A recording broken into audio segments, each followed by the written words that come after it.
everyone, it's story time. So I want to talk about how I came out to my parents because it seems like the majority of my messages is from young transgender people who want to know how it was like for me to come out to my parents because they are not in a really great position of telling their parents, or their parents aren't accepting them, and it's just really complicated. So to give you a little insight on my family, my parents, they are from Vietnam, they're Vietnamese, they're very traditional, very old school, very strict.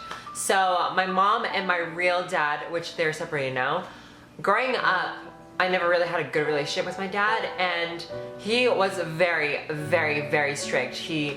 You know, we weren't allowed to dye our hair, we weren't allowed to pierce our ears, we weren't allowed to do anything, we weren't allowed to go out, and every time we came home from school, you know those self-timer things where you connect like a plug to it and you set it to a time and it just shuts off automatically? We had one of those timers connected to our internet. So every day at 6 o'clock, the internet would shut down. Yeah, he was really, really strict. If you know any Vietnamese people, trust me, they are cray-cray. They are so like scary. I was so scared of my real father. Like I would pray at night and be like, oh my God, I hope he doesn't hit me. I was abused growing up by him. He was a very scary man to the rest of our family. Imagine coming out to them as gay or transgender. Can you imagine how they would react? Like honestly, people think I have an easy life and my parents are very accepting. What people don't know is what I've been through with my family. It took them literally like almost 6 years for them to fully accept me, or 7 years for them to fully accept me as their child. Like I've went through hell and back with them, and you know, there's scars to prove it. One day I was just driving and I told my mom, like I just couldn't do it. I just told my mom, I'm like, Mom, do you remember that time when I was younger and I played with Sailor Moon and I've always felt like a girl and I did the dishes and I did the chores and I did all the like the girly things? Like, Mom, I think I might be gay. And she freaked out, she cried, she screamed, she hit me. It was horrific. Like, trust me, like my teenage years was like in complete darkness, and people don't know what I went through. I never vlogged about it, but I had this journal that I wrote in every single night what my parents would do. They would rip up everything that was pink, anything that resembled being gay or transgender or girly that reminded me of being a girl kind of thing. It was just really, really bad. And when my parents separated, things got a little easier. You know, I experimented with makeup and I did her makeup. Kind of like, you know, I'll do your makeup kind of thing.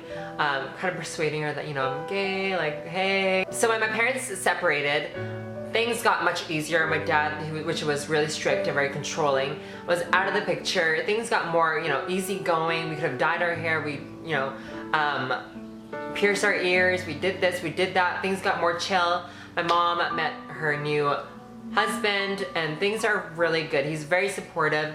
And what I did was I slowly transitioned, but at the same time I didn't, kind of thing. I would push one thing over another. So I started wearing makeup.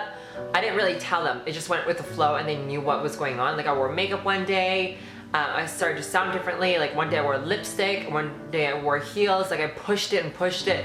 One day I remember my mom just said no.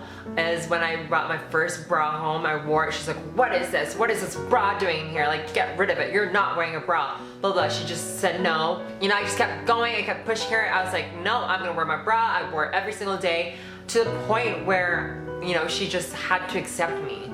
I guess my mom was very easygoing than my father, but when they were together, it was just really strict and everything. But now we're in a better place. I'm very much happy. And my advice for people who are in this situation is to take things slow. Let your parents, you know, take it in. It took my parents almost 5-6 years to fully accept me for who I am. It just does not happen overnight. It's overwhelming. They have things to think about. Like, you know, I think one of the main things is they don't want their child to get hurt. Like, you know, you hear stories about gay people and transgender people getting murdered.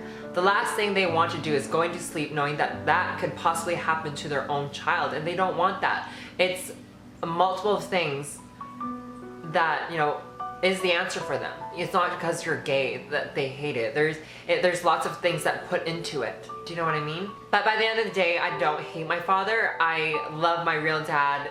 He's amazing, even though he kind of still, you know, is on the border edge. He still calls me John. I'm like, calls the phone. I'd be like, hi, it's Julie. He'd be like, no, you're not. I'm like, yes, I am. Like kind of thing. But I love my real father, and I'm very blessed to be raised up in a very strict family because, you know, it's discipline. They raised me very well, and I'm very thankful for that. You know, they taught me to be respectful to my elders, to be responsible, to be caring, and I'm happy that I was raised the way I was.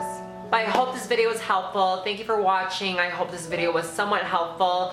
I just want to share my experience with you, and not every family is the same. Some are more accepting, some are not, and religion is in it, and it's just very stressful. But by the end of the day, it's all about time, and things do not happen overnight, so give them time, okay, please. Just remember, I've had my dark days too. I've had thoughts when I was younger where I wanted to kill myself and jump off a bridge and end my life because my parents were accepting me. Like, it just seems like the world is crashing down and there's no more hope.